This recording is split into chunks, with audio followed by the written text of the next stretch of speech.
Bien, voy a compartir la palabra en Juan capítulo 9. Voy a leer del verso 1 al 7. Dice de la siguiente manera: Al pasar Jesús vio a un hombre ciego de nacimiento y le preguntaron sus discípulos diciendo: Rabí, ¿quién pecó, este o sus padres, para que haya nacido ciego? Respondió Jesús: No es que pecó este ni sus padres, sino para que las obras de Dios se manifiesten en él. Me es necesario hacer las obras del que me envió, entre tanto que el día dura, la noche viene cuando nadie puede trabajar. Entre tanto que estoy en el mundo, luz soy del mundo. Dicho esto, escupió en tierra e hizo lodo con la saliva y untó con el lodo los ojos del ciego. Y le dijo: Vete a lavarte en el estanque de Siloé, que traducido es enviado. Fue entonces y se lavó y regresó viendo. Amén. ¿Puede tomar su asiento? Hace un par de meses, más o menos en febrero, tuve la oportunidad de compartir un sermón respecto a esto mismo, porque estamos en este énfasis que está haciendo nuestro pastor Abel de la distorsionada imagen de Cristo. Usted ya escuchó hoy día también, si pudo hacer los 2 sermones en la mañana, también que nos hablaba de esto, ¿cierto? Y en este día también quiero seguir esta misma línea.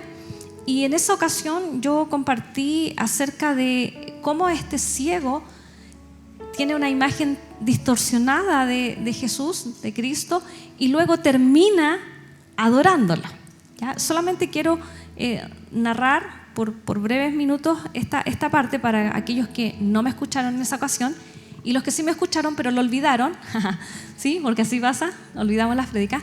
Le voy a hacer este refresh, ¿ya? Para que ahora miremos otra perspectiva respecto a lo que aparece en este pasaje. Entonces, en esa ocasión yo les enseñaba a los hermanos respecto a cómo este ciego, ¿cierto?, tiene este encuentro con Jesús. Es interesante notar que el ciego no le pidió a Jesús que lo sanara, ni tampoco gritó como en otras ocasiones: Jesús, hijo de David, ten misericordia de mí. No. El ciego estaba allí. Es Jesús quien ve al ciego y se acerca para sanarlo. Y cuando a este ex ciego ahora le empiezan a preguntar los vecinos: ¿eres tú o es otro? No, algunos decían: parece que no es el mismo. No, él dice: yo soy el que era ciego y el que estaba mendigando era yo, ahora soy sano. Entonces le empezaron a preguntar: ¿quién te sanó? ¿Quién te hizo eso? Y aquí vemos esta proyección, ¿cierto?, en lo que tratamos de ver de cómo esta imagen del ciego se empezó a hacer más clara en la medida que él iba contando como su testimonio. Entonces él con sus vecinos le dice: un tal Jesús, ¿cierto?, un tal hombre llamado Jesús fue el que me sanó. Entonces él tenía una vaga noción de quién era Jesús que lo había sanado. Y luego, cuando le preguntan los fariseos, él dice: me parece que es un profeta. Entonces ahí, después de decir un tal Jesús, alguien así como muy lejano, ahora ya tiene una idea un poquitito más clarita diciendo: parece que es un profeta. Recuerde que los profetas del Antiguo Testamento hacían milagros, así que podía bien coincidir con este concepto que tenía el ciego. Sin embargo, más adelante vuelven a insistir porque los fariseos estaban asombrados de quién le había sanado. Incluso le preguntan hasta a los papás, le piden llamar a los papás y los papás dicen: bueno, él es grande, pregúntenle a él. Entonces los fariseos tenían esta duda porque decían: este hombre es pecador, no puede haber hecho este milagro. Entonces el ciego ahora tiene un conocimiento un poquitito más elevado y dice: no, porque al parecer es como que si fuera un maestro, porque si es pecador, yo no lo sé, dice él. Lo único que sé es que él me sanó, pero pareciera que ustedes quieren hacerse sus discípulos, le dice a los fariseos, ahí en un tono ahí un poquitito desafiante para ellos, y ellos horrorizados, los fariseos, ¿cierto? Es como: no, nosotros somos discípulos de Moisés, dicen ellos. No tenemos nada que ver con este hombre. Y luego entonces sigue el relato, y cuando ya están casi a punto de expulsar a este ex ciego, él dice: mire, yo lo único que sé es que este hombre a mí me sanó, y Dios no oye a los pecadores, así que algo divino debe haber en este hombre. Y ahí eso ya fue el colmo, ¿cierto?, para los fariseos, y lo expulsan. Pero luego, después de todo esto, decir un tal Jesús, ¿cierto?, después de decir un profeta, un maestro, y aquí ya estamos en un concepto divino. Y cuando se encuentra nuevamente este ex ciego con Jesús, Jesús se supo que había pasado todo esto, y Jesús le pregunta a este hombre, dice: ¿crees tú en el Hijo de Dios? Él respondió: ¿quién es, Señor, para que crea en Él? El verso 37 le dice Jesús: pues le has visto y el que habla contigo, Él es. Y en el verso 38 el hombre dice: creo, Señor, y lo adoró. Y eso es espectacular, porque de decir un tal Jesús a llegar a este concepto de decir: wow, es alguien divino, y adorarlo. Usted tiene que ponerse en el plano de los judíos. Los judíos no adoraban a nadie más, sino que realmente fuera Dios. Y él termina ahí quizás arrodillado, adorando a Jesús, entendiendo con quién había tenido este encuentro. Y esta imagen que había tenido un poquito distorsionada al principio se va aclarando hasta que logra entonces, por medio de una entendida imagen de Cristo, poder adorarlo. Y hoy yo quiero compartir, y le pedí a los chicos que ahí, era más largo el título, pero ellos me ayudaron a simplificarlo. Entonces yo quiero ver cómo este pasaje ahora nos va a mostrar que cuando tenemos una distorsión de la imagen de Cristo, podemos llegar a ser ciegos espirituales. Y usted me va a decir: ¿en serio? Pero si yo llevo 20 años siendo creyente, fiel, ahí no me pierdo ningún sermón del pastor Abel, me conecto, hay los hermanos que se conectan, pero podemos llegar incluso a ser ciegos espirituales. Y vamos a ver ahora cómo este pasaje nos va a mostrar esto, ¿ya? Porque yo quiero mencionarles algo, que aquí el libro de Juan especialmente, nos muestra solamente 7 milagros de Jesús, solo 7. Y cada uno de esos milagros tiene una función.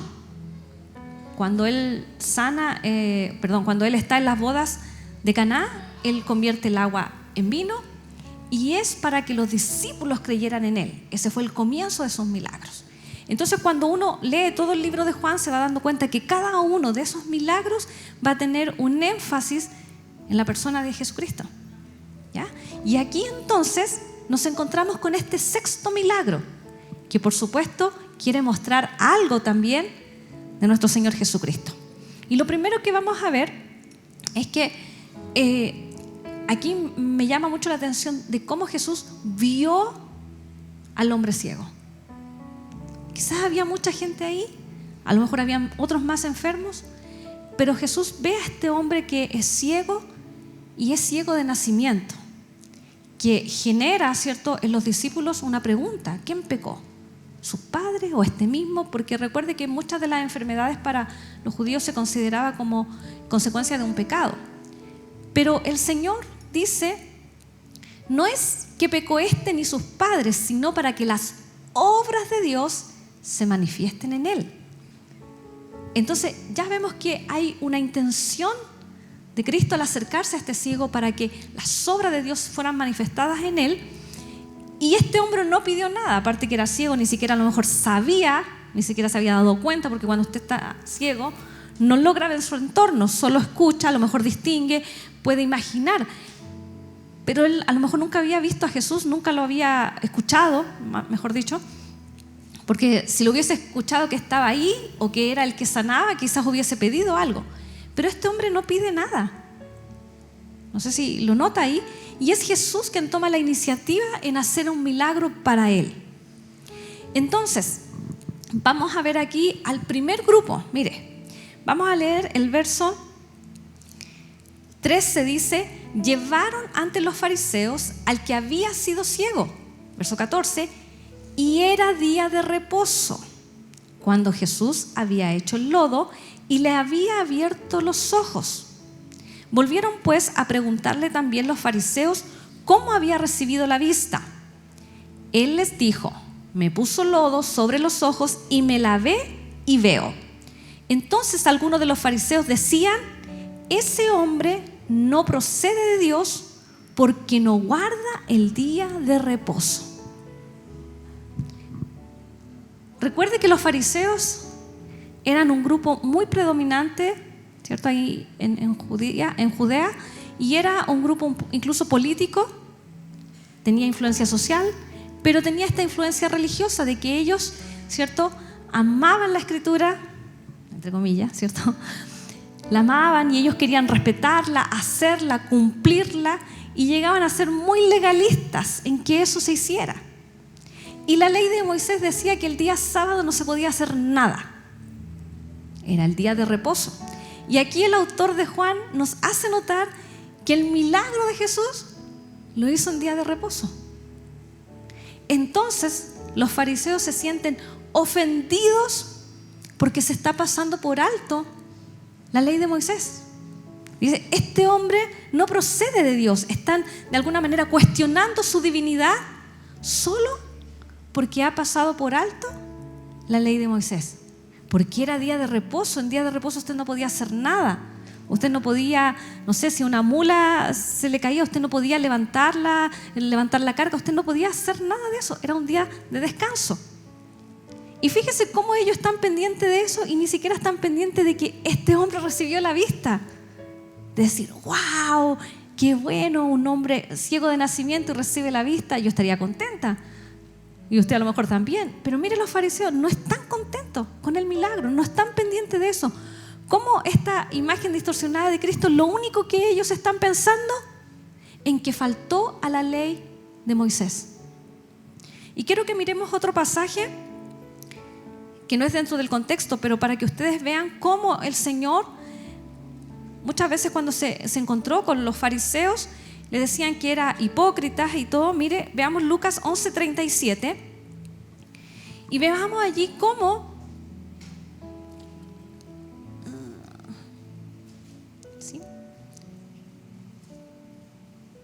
Dice, no el 11:37, perdón, voy a leer el 11:42. Mire, dice, mas ay de vosotros fariseos, que diezmáis la menta, la ruda y toda hortaliza, y pasáis por alto la justicia y el amor de Dios. Esto os era necesario hacer sin dejar aquello. Entonces ellos eran tan estrictos que, mire, ellos diezmaban. En el Nuevo Testamento, para los que dicen que no se diezma, en el Nuevo Testamento aquí ellos diezmaban.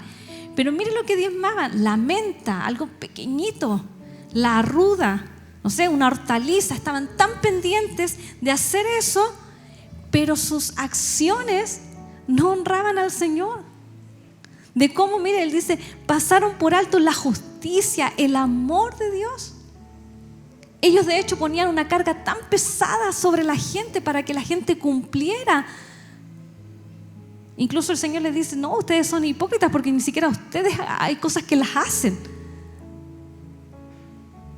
Entonces podemos ver aquí cómo los fariseos estaban tan pendientes de un tema más bien de norma y no a lo mejor estar contentos y felices porque este ciego había recibido la vista.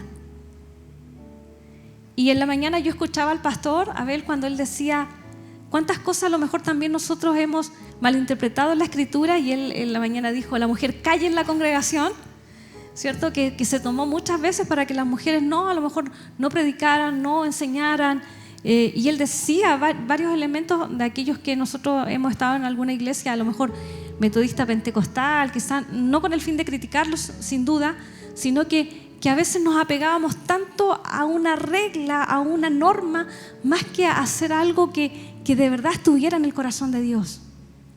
Y sabe que a veces nosotros nos ponemos así también, porque a veces, ¿sabe qué, hermano? Nosotros creemos que somos merecedores de la gracia del Señor y otros no. A veces creemos que hay otros que uno dice, no, es que es muy pecador. Después vamos a entrar también a ese detalle.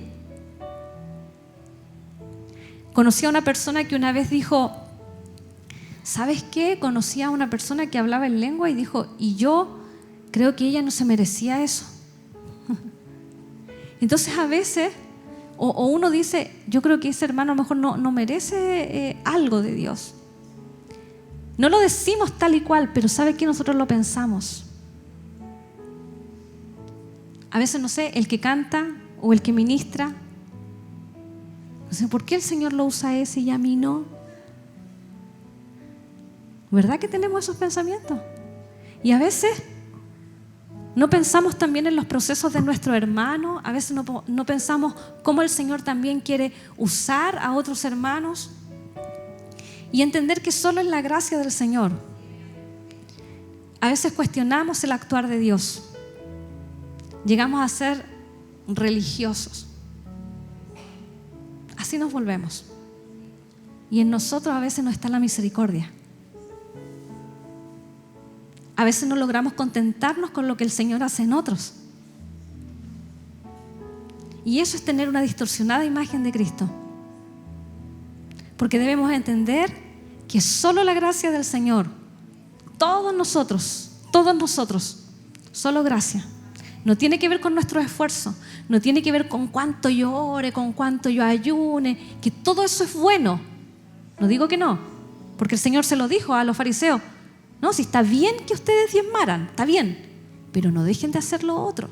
Entonces, no tiene que ver con cuánto usted ayune, con cuánto usted ore, con cuánto a lo mejor usted se esfuerce, sino que entender que es gracia del Señor.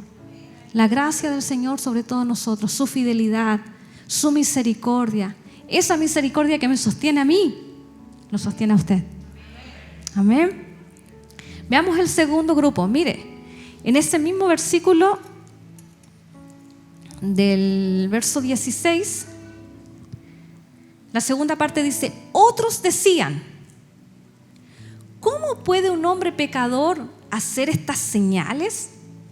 Y había disensión entre ellos. ¿Cómo puede un hombre pecador? Entonces aquí también vemos cómo este otro grupo de fariseos está también negando la divinidad de Cristo, pero le agregaron que Él era pecador. ¡Wow! Y eso es fuerte. Porque nosotros sabemos, ¿cierto?, que Cristo, en Él no había pecado. Amén. En Él no había pecado. ¿Era humano? Sí. ¿Tenía su humanidad? Sí, pero Él era divino. Y estos hombres decían, no, debe haber pecado en Él, pero ¿cómo va a poder hacer estos milagros? Y quiero que podamos mirar otro pasaje en Lucas capítulo 5, de cómo, bueno, el Señor siempre fue cuestionado justamente en su divinidad. Lucas capítulo 5, verso 20.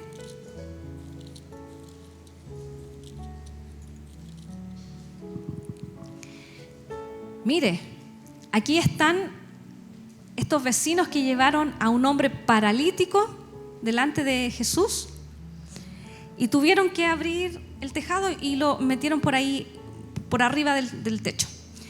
Y dice, verso 20, al ver en la fe de ellos, le dijo, hombre, tus pecados te son perdonados.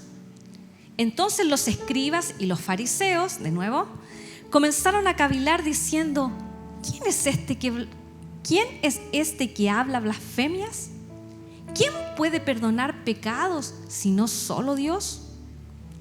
Jesús entonces, mire, conociendo los pensamientos de ellos, ahí está mostrando su divinidad claramente, respondiendo les dijo, ¿qué caviláis en vuestros corazones?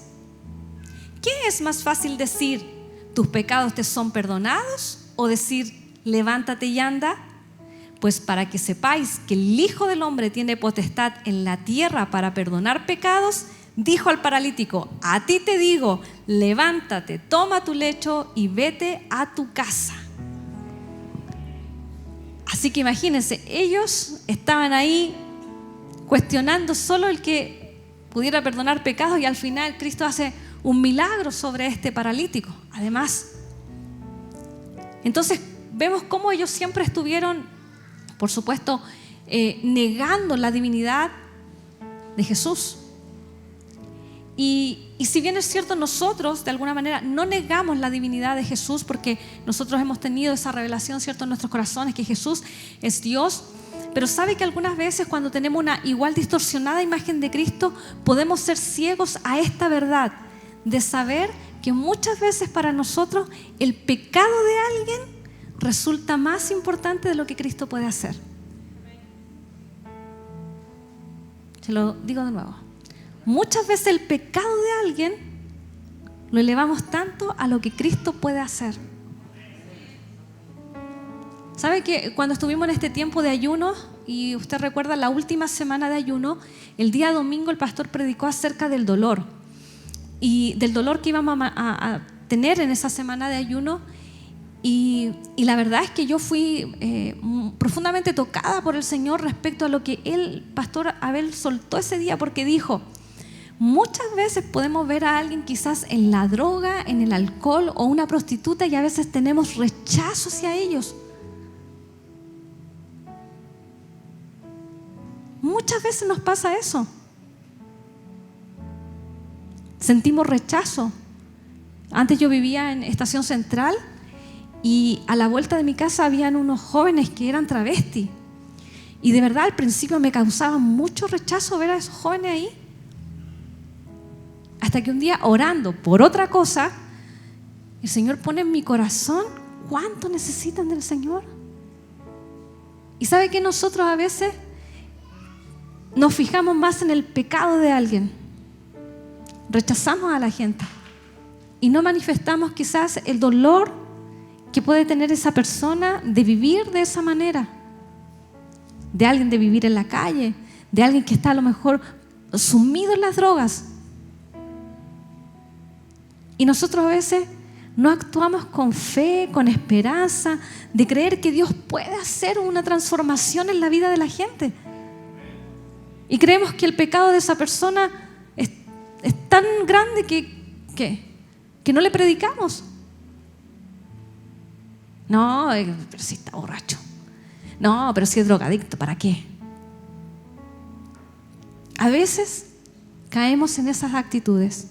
No digo que todos nosotros, sino que digo a veces caemos en esa actitud porque nuestra distorsión de la imagen de Cristo está allí un poquito distorsionada, entendiendo que Cristo puede traer libertad al corazón de alguien, entendiendo que Cristo puede traer libertad de un vicio, transformación, cambios de vida.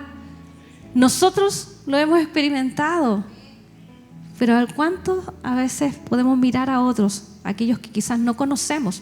Porque si usted tiene un familiar, claro, usted si tiene un familiar que tiene esa condición, usted está más expuesto, ¿cierto?, a sentir ese dolor, entender la problemática de alguien que a lo mejor roba, saca las cosas de la casa para consumir droga. Pero cuando usted no vive esa realidad, usted se enajena de eso. Nos enajenamos porque a lo mejor en nuestra casa no hay nadie así, no tengo a nadie que tiene esos problemas, nos enajenamos y, como le digo, a veces rechazamos a la gente que vive así. La vemos en la calle y a lo mejor, cuidado con las cosas, ¿cierto? Que el Señor nos ayude, que el Señor nos ayude a poder mirar como Él ve y no considerar que el pecado de alguien es tan grande que la divinidad de Cristo no pueda hacer algo en esa persona. Amén. Sigamos. Otro personaje más que aparece aquí, versículo 18, en nuestro capítulo de Juan. Pero los judíos no creían que él había sido ciego y que había recibido la vista, hasta que llamaron a los padres del que había recibido la vista. Entonces aquí tenemos otro grupo que simplemente no creía en el milagro. Así de simple, no creía. Ya no estaban pensando si Cristo era divino o no era divino, sino que ellos dijeron, no, a lo mejor esto no es verdad. Y para corroborarlo, entonces llamemos mejor a los papás y preguntémosle, porque los papás, ellos sí que nos van a decir. Fuente de cerca, ¿cierto?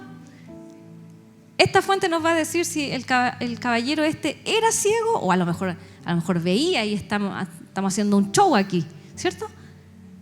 Entonces llamaron a los papás y claro, los papás corroboraron que sí era ciego de nacimiento.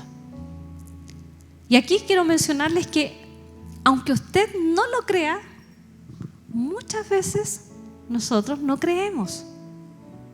Usted me va a decir, no, sí, muchas veces no creemos. Quizás hemos tenido una oración no respondida en algún momento. A veces nos ha pasado a lo mejor una situación fuerte y no hemos visto una respuesta del Señor.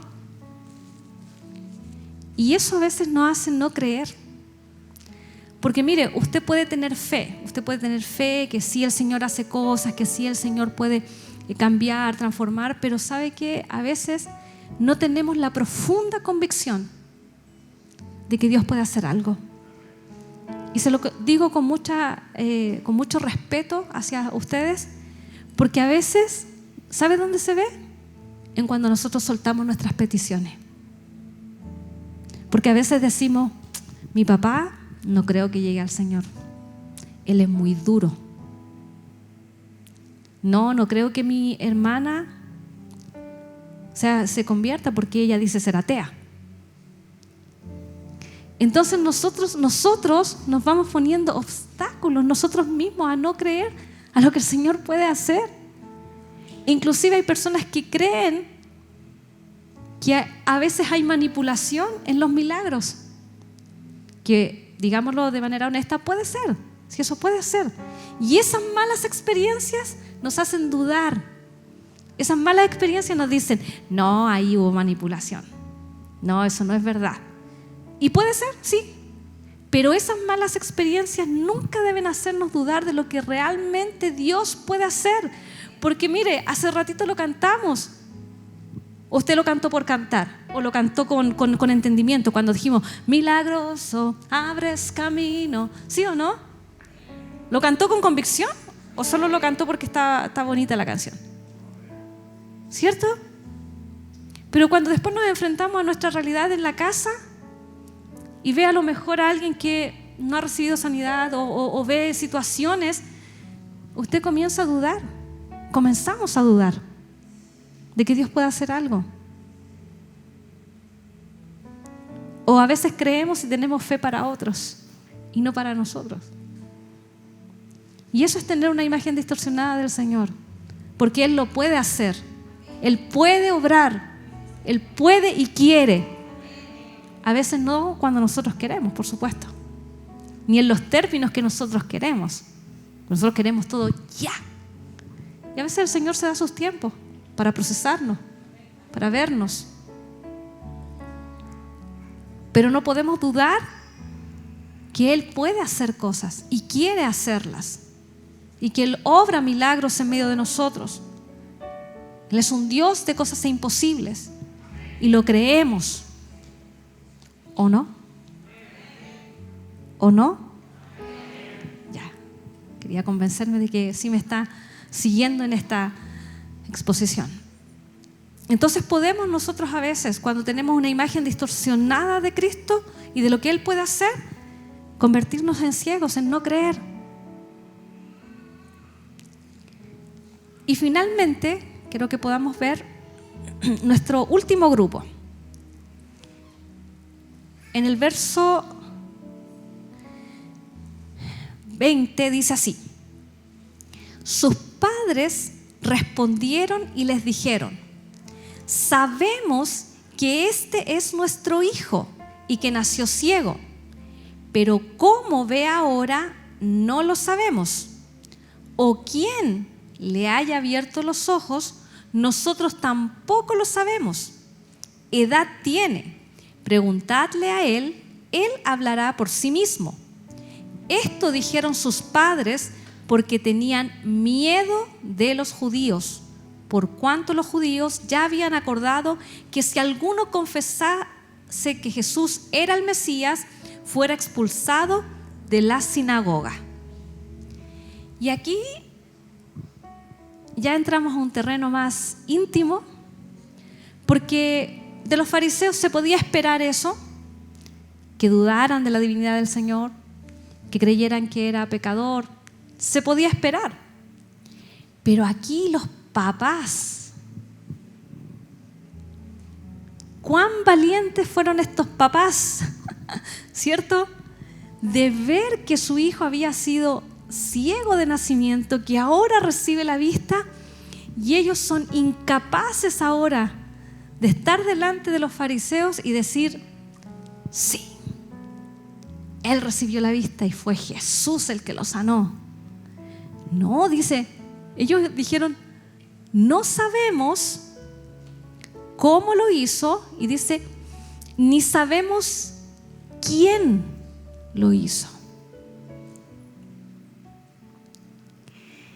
Y cuando yo meditaba en esto, ellos siguen diciendo, y eso lo dijeron por miedo. Es decir, lo que había sucedido en la vida de su hijo no cobraba tanta importancia por el miedo que tenían de ser expulsados. No podían dar testimonio de este gran milagro que había sucedido en la vida de su hijo solo por miedo, solo por temor. Y muchas veces, mis queridos hermanos, cuando nosotros tenemos una distorsionada imagen de Cristo, ¿sabe que nosotros nos movemos de esa misma manera? A veces no decimos nada en nuestros trabajos, que nadie sepa que soy creyente. Que mis vecinos tampoco quizás lo sepan. Y quizás no lo hacemos precisamente por miedo. Quizás lo hacemos por vergüenza. Porque no tenemos el entendimiento completo de quién es Cristo en nuestras vidas y lo que Él ha hecho por nosotros, que nos ha traído esta salvación tan grande. Y a veces no podemos testificar, no podemos hablar con valentía. Estamos allí a lo mejor reservados. Hemos tenido a lo mejor un testimonio precioso en nosotros. Quizá el Señor ha hecho grandes cosas en su vida y a lo mejor usted ya no lo cuenta, no lo menciona, porque se ha vuelto quizás común. Y como digo, no tiene que ver a veces con el miedo, tiene que ver a lo mejor con la vergüenza, o tiene que ver a lo mejor con que usted a lo mejor ha predicado tanto que ya ahora quizás le da lo mismo predicar o no, anunciar a otros el mensaje del Evangelio. Pero cuando tenemos una imagen correcta de quién es Cristo, podemos decir lo que Pablo dijo en Romanos capítulo 1. Yo sé que todos se lo saben, pero se lo quiero leer. ¿Qué dice Pablo en Romanos 1:16? A ver, ¿no alcancé a escuchar por ahí? Porque no me avergüenzo del Evangelio, porque es poder de Dios, poder, dinamita en el griego, para salvación a todo aquel que cree. Cuando usted tiene esa convicción, usted dice: no me avergüenzo. Yo sé, mire, Pablo después en 2 de Timoteo, que este pasaje a mí me encanta, cuando él está hablando a su hijo Timoteo, está en la cárcel, está a punto de morir, en 2 de Timoteo, está a punto de morir, él está en la cárcel y él dice: por lo cual asimismo padezco esto. Está en la cárcel. Pero no me avergüenzo, porque yo sé a quién he creído y estoy seguro que es poderoso para guardar mi depósito para aquel día. ¿Usted sabe en quién ha creído? ¿Tiene convicciones profundas?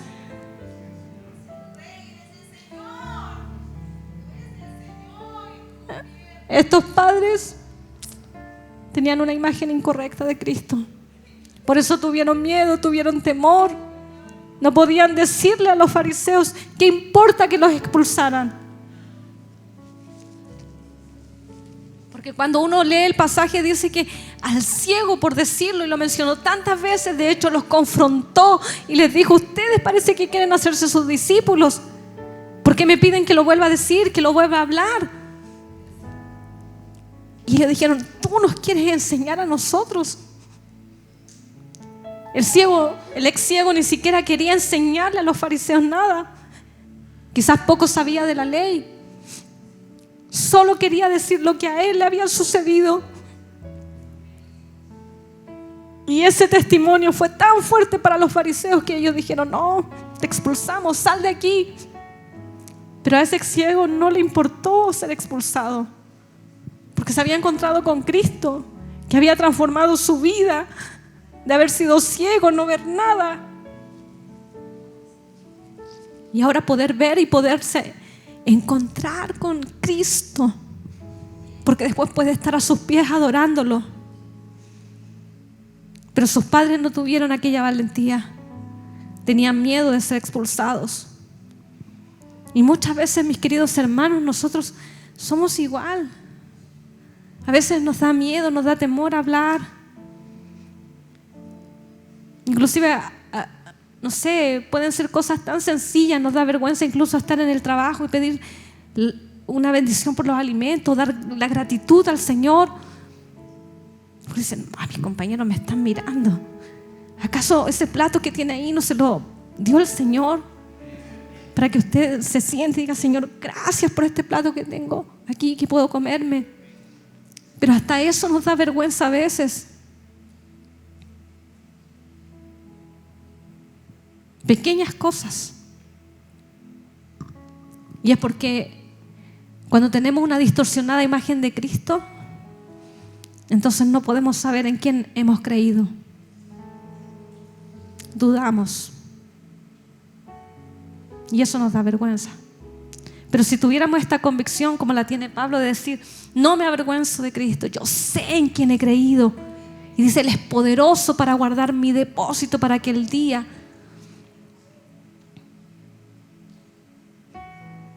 Cuando nosotros miramos toda esta escena completa, podemos ver que el ciego tuvo 2 encuentros con Jesús. El primero, donde él era ciego, no veía nada. Ni siquiera a lo mejor veía su necesidad, ciego. Solo Jesús lo vio y se acercó para sanarlo. Su primer encuentro. Y en el segundo encuentro, Jesús es adorado por este ex ciego. Sin embargo, los fariseos y los que estaban ahí, el resto, no pudieron ver a Jesús. Y cuando termina este pasaje, después de que le adora, fíjese qué dice el verso 39 de este capítulo de Juan. Dijo Jesús: para juicio he venido yo a este mundo, para que los que no ven, vean, y los que ven, sean cegados. Entonces algunos de los fariseos que estaban con él, al oír esto, le dijeron: ¿acaso nosotros somos también ciegos? Jesús le respondió: si fuerais ciegos, no tendríais pecado, mas ahora porque decís vemos, vuestro pecado permanece. Ellos creían que veían tanto la Escritura, que tenían tal conocimiento, pero eso los hacía ser ciegos espirituales. No podían ver quién estaba delante de ellos. En cambio, el ciego, que había sido ciego de manera natural, pudo no solo ver lo natural, sino que pudo ver lo sobrenatural y de ver a Cristo como el Hijo de Dios y poder adorarlo. Los fariseos no llegaron a ese convencimiento, no llegaron a ese entendimiento y no pudieron ver cuando ellos pensaban que sí veían. Es por eso que en esta mañana mi invitación es a que, esta tarde ya, es que podamos nosotros reflexionar de cómo es la imagen que tengo de Cristo en mi vida, y que cosas como el orgullo, la legalidad, el estar pendiente del pecado de otro, la vergüenza, el miedo, todas aquellas cosas que hoy he compartido con ustedes, usted pueda reflexionarlas. Si están en mi vida, significa que estoy teniendo una imagen de Cristo distorsionada.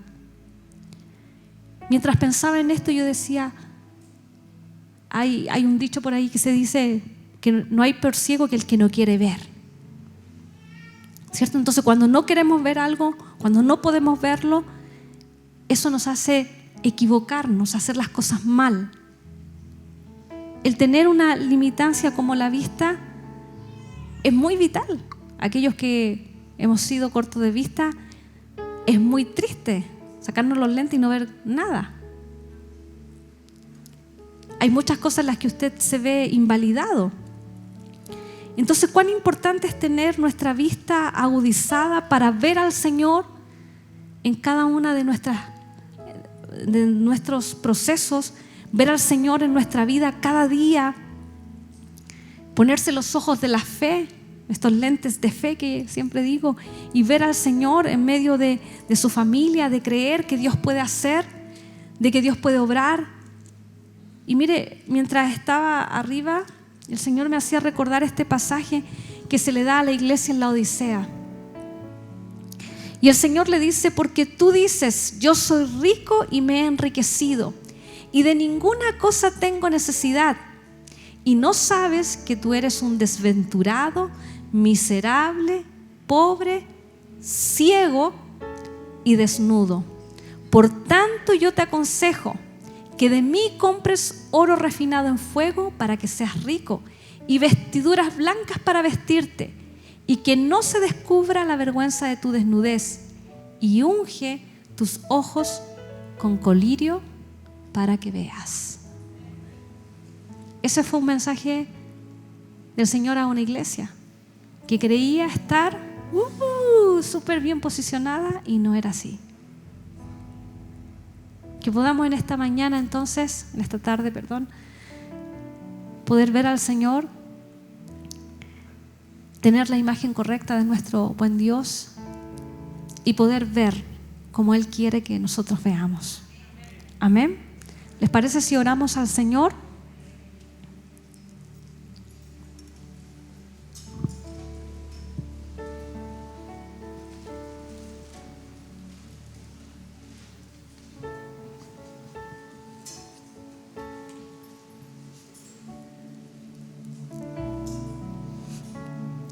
Señor, en esta tarde agradecemos por esta tu palabra que hace tanto bien a nuestra vida, porque ella sin duda que nos confronta con nuestra realidad. A veces creemos que estamos muy bien posicionados como creyentes, pero quizás hemos caído en la legalidad, en muchas veces saber tanto de la Biblia para enrostrársela a otros, para hacerle ver el pecado a otros y no tener misericordia, no mostrar amor.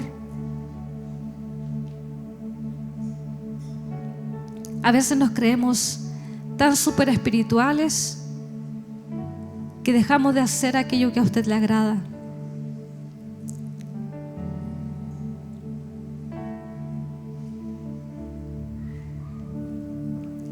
Que en esta tarde, Señor, podamos comprar colirio para ponerlo en nuestros ojos y que nuestra visión se aclare de quién es usted. Que nuestros ojos se aclaren para ver su santidad, para ver su soberanía, para ver que usted es un Dios bueno, un Dios justo.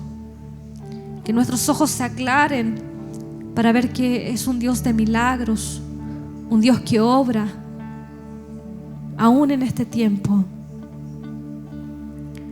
Que nuestros ojos se puedan aclarar y verlo en su plenitud,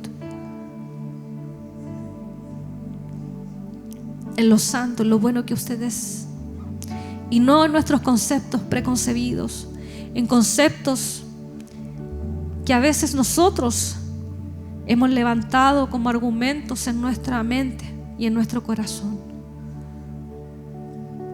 Espíritu Santo de Dios, ven sobre nuestras vidas para que podamos analizarnos, vernos,